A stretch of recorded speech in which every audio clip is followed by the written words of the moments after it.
que aunque no nos podemos ver directamente, vamos a tratar de que sea lo más, de llegar a ustedes de la mejor manera y después tener un espacio para conversar. La charla que hoy les vamos a compartir es para acercarles a algunos aspectos de la carrera, de las carreras que se pueden estudiar en la Facultad de Ciencias de la Alimentación de Concordia. Mi nombre es Cristina Cayetano y les cuento que yo tengo una trayectoria bastante extensa en la facultad y acá les describí algunas de las cosas que se pueden estudiar en la facultad. Cuando yo empecé a estudiar esta carrera, por ahí tenía la incertidumbre de que era una carrera muy larga, ¿no? Y que me gustaría tener algo antes, ¿no? Esa ansiedad por tener un título, algo que me permitiera pensar de otra manera, ¿no? Me asustaba un poco ver una carrera tan larga. Entonces dije, bueno, voy a estudiar para ser técnica en tecnología de alimentos, técnica superior en tecnología de alimentos. Y con ese objetivo me inscribí. A medida que iba avanzando en la carrera, me di cuenta que me gustaba demasiado y que quería seguir un poco más y que no era tanto más, y entonces pude llegar a ser ingeniera en alimentos. Mientras era estudiante en esta facultad que nos brindó el espacio físico y los recursos para estudiar, la biblioteca, los laboratorios, tantas cosas, también hay muchísimas posibilidades de acceder a becas, ayudas para poder estudiar, y así desde segundo año, desde que estaba en segundo año de la facultad, me presenté para ser auxiliar en la materia de química general, que es una materia de primer año, para trabajar en el laboratorio. Y entonces ahí empecé las primeras experiencias en docencia y me gustó mucho. Y es así que desde esa fecha estoy vinculada a la facultad como docente. Y tanto me gustó que me dediqué a la docencia y a la investigación en la facultad. Así que hace más de 20 años, 24 años que soy docente en la facultad, y dentro de nuestra carrera docente, en la universidad los docentes tenemos que seguir estudiando. Nuestra carrera es estudiar siempre para poder brindarles la mejor educación de mejor calidad. Y por eso decidí, cuando se nos presentó la oportunidad, estudiar el doctorado, que pudimos hacerlo también dentro de la facultad, y entonces acceder a un posgrado, y por eso tengo ese título de doctora en Ciencia y Tecnología de los Alimentos. Se los cuento para que sepan que hay muchísimas oportunidades de estudiar carreras de enorme prestigio y que les va a brindar una preparación para desempeñarse. De repente ustedes no conocen en detalle todas las carreras que tenemos y que es bueno que se enteren. Bueno, entonces me he desempeñado como docente en la facultad, en el laboratorio de química general en primer año y en física en segundo año. La física y la química, ustedes saben que son materias fundamentales en cualquier carrera de ingeniería, y en este caso particular les planteo, la física la podemos reconocer en la vida cotidiana y en todo lo que nos rodea, y aquellas cosas que no las vemos, pero que sabemos que hay física detrás de tantos fenómenos, ¿no? De tantos fenómenos tecnológicos, de las transmisiones por GPS, de las señales satelitales, se me cortó la conexión de Wi-Fi, todo eso está basado en el aprendizaje en la física. Bueno, pero en concreto la charla de hoy se va a tratar de acercarles un poquito por qué hay que estudiar física en esta carrera en ingeniería de alimentos o en tecnicatura en alimentos. Bueno, porque en la física hay fenómenos físicos en todos los alimentos.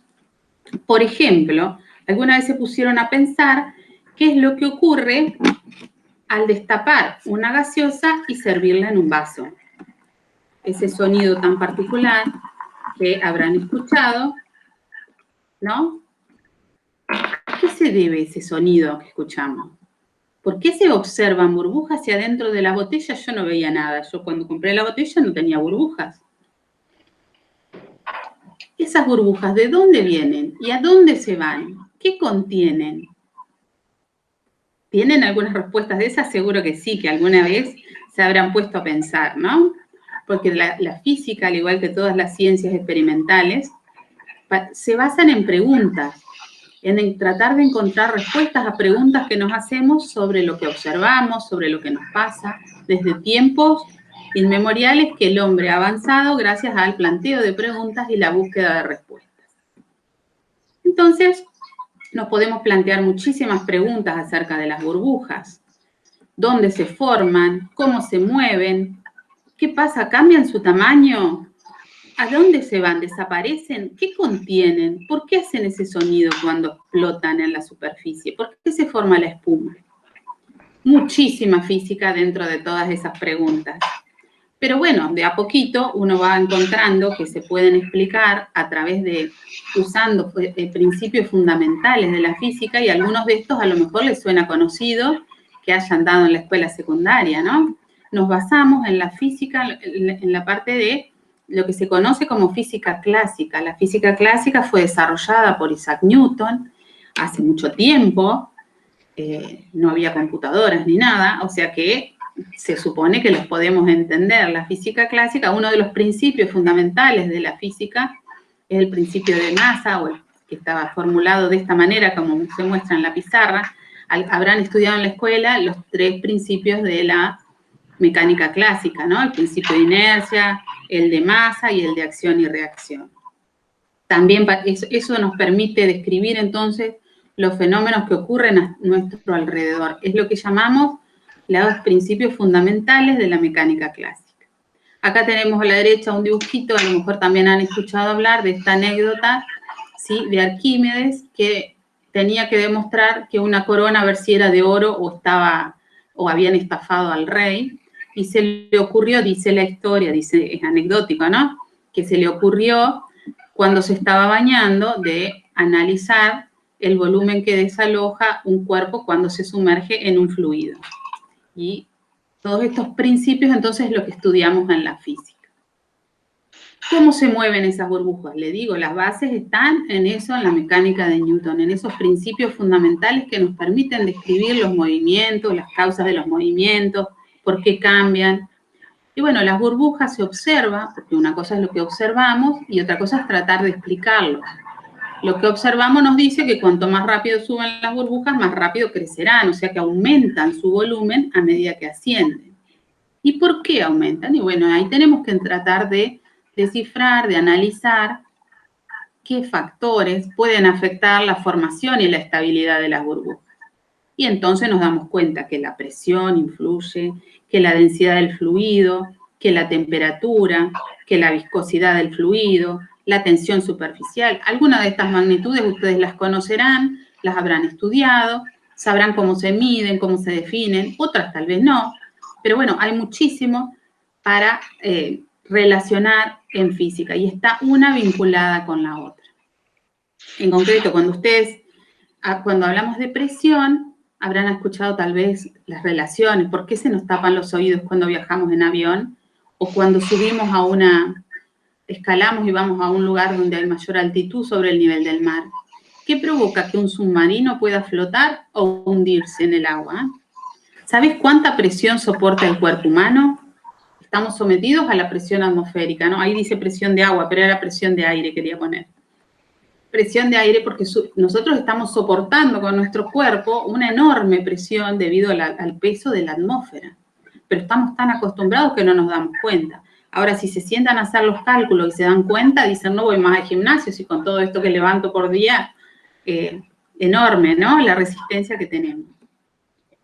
La temperatura, esa magnitud que se mide con un termómetro. La temperatura se puede medir, miren la diversidad de termómetros que hay y que algunos de estos se utilizan en la ciencia y tecnología de alimentos. Y es una magnitud fundamental a controlar en tantas partes de los procesos industriales de obtención de alimentos y que influyen también, por supuesto, en la formación de burbujas. Cuando ustedes destapan una gaseosa, cuando ustedes destapan una botella que estaba en la heladera, cuando la abren, de repente no importa si la agitan o no, habrán observado que no se les derrama. Ahora, si ustedes llegan de comprar en el almacén la gaseosa caliente, así la traen a temperatura ambiente, que venía agitándose y la destapan, ¿qué pasa? Y se van a hacer un enchastre, ¿no? Va a salir espuma para todos lados ¿Y ahí qué es lo que está afectando? Y un montón de cosas, la temperatura, el cambio de presión, cuando ustedes destapan, ¿sí? Ese fluido que estaba a presión dentro de la botella se encuentra con la presión atmosférica, que es mucho menor, y entonces empiezan a salir burbujas como locos. Alguna de las preguntas que nos podemos plantear es ¿cuánto gas hay escondido en una botella de gaseosa? Ustedes compran una botellita de medio litro, ¿y cuánto gas contendrá? ¿Cómo afecta la temperatura a la efervescencia? Eso que decíamos, ¿no? Si la sacamos de la heladera o la traemos a temperatura ambiente. ¿Es la misma efervescencia cuando servimos el vaso de la gaseosa fría que de la gaseosa caliente? O caliente, bueno, natural. ¿Y de dónde se forman esas burbujas? Porque se forman en alguna parte, en el vaso, dentro de la botella, ¿dónde se forman? Bueno, para encontrar las respuestas a estas preguntas podríamos hacer unos lindos experimentos sencillos en casa o en el laboratorio cuando nos volvamos a encontrar en algún taller. Acá les muestro como para que sepan nada más. Acá hay unas fotos de un tren de burbujas sacado con una cámara que permite una ampliación con un objetivo de microscopio y captamos un tren de burbujas, se le llama. Y fíjense cómo se distribuyen las burbujas, las distancias que hay. Acá la más chiquitita se supone que es donde se empieza a formar la burbuja. A medida que ascienden, el volumen de las burbujas va aumentando y también la distancia entre sus centros, ¿sí? Si ubicáramos los centros de esas burbujas, fíjense que las distancias van aumentando. Y pueden creer que este movimiento que describen las burbujas en su ascenso, capaz que también lo estudiaron, y se describe como un movimiento rectilíneo uniformemente variado. Entonces, si recuerdan ustedes de la física de la escuela, cuando quieren calcular la posición o la distancia recorrida a medida que pasa el tiempo, la distancia varía con el cuadrado del tiempo que transcurre. Y eso se muestra porque las distancias entonces van aumentando. Quiere decir que a medida que la burbuja va subiendo, se mueve más rápido cada vez. ¿Sí? ¿Por qué crecen las burbujas al ascender? Hay un montón de explicaciones, no vamos a entrar en detalles. Acá también les quise poner en esta ecuación el diagrama del cuerpo libre, que también han aprendido a hacer en la escuela, donde ponemos todas las fuerzas que actúan sobre un cuerpo para analizar y poder hallar la fuerza resultante. El radio de las burbujas aumenta a medida que van ascendiendo.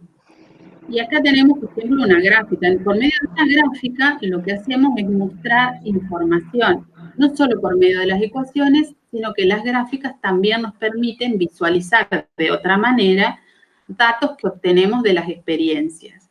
La matemática es la herramienta para describir los fenómenos físicos, pero no es la única manera de aprender física. La física hay que entenderla también, hay que reconocer los conceptos y para poder profundizar y poder predecir el comportamiento, qué pasaría así, bueno, ahí sí tenemos que recurrir a la física. Por eso, física y matemáticas son materias fundamentales en estas carreras de ingeniería. La física, por supuesto, que está relacionada relaciona también conceptos de la química. Por ejemplo, el gas que contienen las gaseosas, ya lo saben ustedes, es el dióxido de carbono. El dióxido de carbono, como todos los gases, se pueden disolver como el oxígeno, ¿no? Que se disuelven en agua o en otro fluido. Y la cantidad que se disuelva también depende de la temperatura. La solubilidad de un gas en agua disminuye al aumentar la temperatura. Por eso se liberan las burbujas cuando está más caliente. La gaseosa se liberan más rápido, ¿sí? Porque la solubilidad del gas disminuye a medida que aumenta la temperatura y eso lo muestra esta gráfica, ¿sí? A menor temperatura tenemos más dióxido de carbono disuelto dentro de la botella, pero a medida que aumenta la temperatura, la solubilidad baja. Bueno, también para explicar la física de las burbujas, necesitamos entender cómo se comportan esas burbujas que contienen gas. Y para eso, recordarán también, se los pongo para que vean cómo se relacionan todos los conceptos, ¿no? Habrán estudiado ustedes la ecuación general de los gases, la ecuación que describe el comportamiento de los gases ideales. saben que muchas veces nosotros para describir un fenómeno hacemos uso de modelos, idealizamos el comportamiento y después, bueno, hacemos los ajustes a la realidad, porque la realidad es muchísimo más compleja que toda esa teoría tan linda que se puede describir, digamos, de una manera sencilla dentro de todo. Bueno, la ecuación general de los gases también la necesitamos para describir la física de las burbujas. Y bueno, resumiendo de todas esas preguntas, una burbuja primero se forma y necesita un lugar que se llama nucleación, y cuando llega a la superficie y rompe, ¿sí? La burbuja está, cuando ascendió hasta la superficie del líquido y rompe esa película del líquido, se produce una dispersión de gotas. Eso que contiene dentro de la burbuja es un globo, o sea que tiene gas, el gas carbónico, y también dentro de ese globo que se formó, atrapa sabores y aromas. Por eso cuando explotan las burbujas, a veces sentimos también los aromas que acompañan, porque los aromas están en estado gaseoso. Pero hay otras burbujas, no solo las de las gaseosas. Hay burbujas, por ejemplo, en todas las espumas y cremas que vemos en alimentos. Miren esto que es delicioso. Hoy está un poco frío, pero igual es tentador, ¿no? En todos los helados tenemos un montón de aire atrapado. Estamos saboreando el aire. En los soufflés, en los bizcochuelos, ¿sí? Ahí atrapamos burbujas y las mantenemos dentro de la estructura a través de fenómenos físicos y químicos de formación de una red tridimensional que permite mantener las burbujas ahí. En los quesos, en el pan, en los cereales inflados, ¿no? ¿Cuántas burbujas que tenemos a nuestro alrededor y consumimos y nos gustan mucho? Y bueno, para terminar acá les voy a dejar para que piensen acerca de otras burbujas.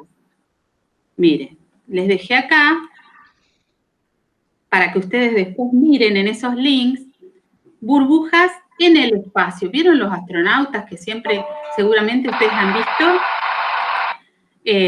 Cómo se alimentan, ¿no? ¿Qué es lo que pasa en otras condiciones que no son las condiciones a que estamos acostumbrados en la Tierra, donde la presión es la presión atmosférica, esta que les decía que estamos tan acostumbrados, pero por ahí no muy conscientes de lo que significa. Miren las burbujas de agua en el espacio. Y a ver cómo toman esa agua que está ahí flotando en forma de burbujas, ¿no?